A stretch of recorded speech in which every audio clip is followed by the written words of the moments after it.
गुरुदेव, मेरा क्वेश्चन है ध्यान साधना से। गुरुदेव, जब भी आप ध्यान कराते हैं तो सबसे पहले कहते हैं नाभि को देखो। ये सिर्फ आप कहते हैं, बाकी यथाकथित जो गुरु हैं बाहर वो कहते हैं कि मूलाधार से। तो क्या गुरुदेव वो मूलाधार से उठाने की कोशिश करते हैं और आप नाभि से? तो इसका अंतर क्या है गुरुदेव? हाँ, इसका बहुत बड़ा अंतर है। और देखा जाए तो नाभि हमारे जीवन का केंद्र है।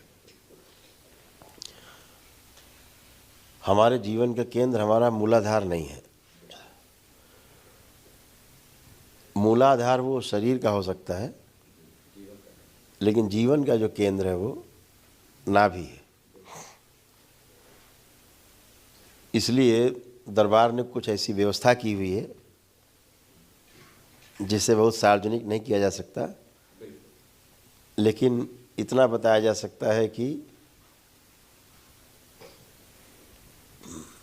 जो बात बार बार होती है 10वां द्वार 10वां द्वार 10वां द्वार, तो दसम से दसम तक की यात्रा ही हो सकती है। दशम से शुरू होगी और दसम पे जाके जारी रहेगी। हाँ, ये जो बाकी जितनी भी साधना लोग करते हैं, सर्वप्रथम उन्हें पता ही नहीं है कि मूलाधार कहाँ है। वो गुदा को मूलाधार मानते हैं। इसलिए किसी भी व्यक्ति का जब योग के ऊपर कोई भी चर्चा होती है तो वो गुदा अश्विनी क्रिया से उनकी पोल खुलती है कि उसे मूलाधार का पता भी है या नहीं, किस स्थान पे। और यही वजह है गुरुदेव कि हर जगह पे आदमी उसका परिणाम स्वरूप कहीं नहीं पहुंचता है, पहला कदम में नहीं रखता है। केवल वो स्वयं को उसी रूप से मानता रहता है जैसा नारद जी हरि रूप पाके हरि समझ लिए थे। वो कहीं नहीं पहुंच पा रहा है, बाहरी रूप से ही सब चीज़ चल रहा है। उसे मूलाधार का ही नहीं पता कि वो स्थान शरीर में है कहाँ, पुरुष शरीर में कहाँ है, नारी शरीर में कहाँ है, नारी में स्थिति क्या है, पुरुष में स्थिति क्या है, वो पता ही नहीं है। और जब गुरुदेव उसको नाभि से शुरुआत करते हैं तो वही अग्नि तत्व ऊपर की ओर ले जाता है, वहीं से खींच लेता है, लेकिन ज़्यादा खोलने का। इसीलिए मनुष्य जब धरती पर लेट जाता है तो उसका मूलाधार सक्रिय हो जाता है। मूलाधार मतलब नाभि। इसीलिए उसका नाभि अपने आप सोने के बाद मनुष्य का सबसे तेज नाभि पेट उठता गिरता है, तो उसका मूलाधार उसके सोने के बाद सक्रिय होता है, जब उस पर हम छेड़छाड़ नहीं करते हैं। तो हमारा जो मूल आधार है हमारी नाभि ही है एक्चुअल में।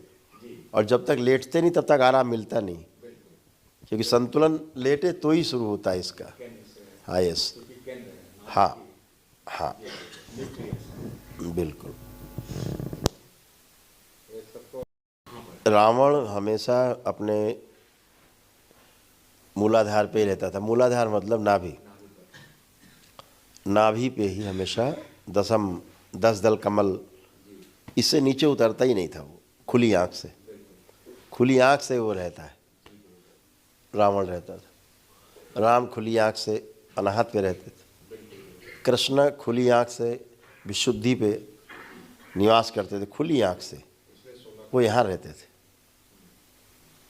तो 16 दल का कमल कहा गया, विशुद्धि चक्र। हाँ, 16 कलाओं के ज्ञाता कहे गए।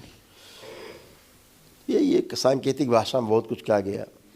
जैसे धारा को उल्टा बहा ले गए। कुंडलिनी क्षेत्र में जाते हैं, जब आप चर्चा करते हैं तो ऊर्ध्वगामी ऊर्जा को हम लोग राधा कह देते हैं, अधोगामी को धारा कह देते हैं। वो ऐसा सांकेतिक में 16 कला और 12 कला और 10 कला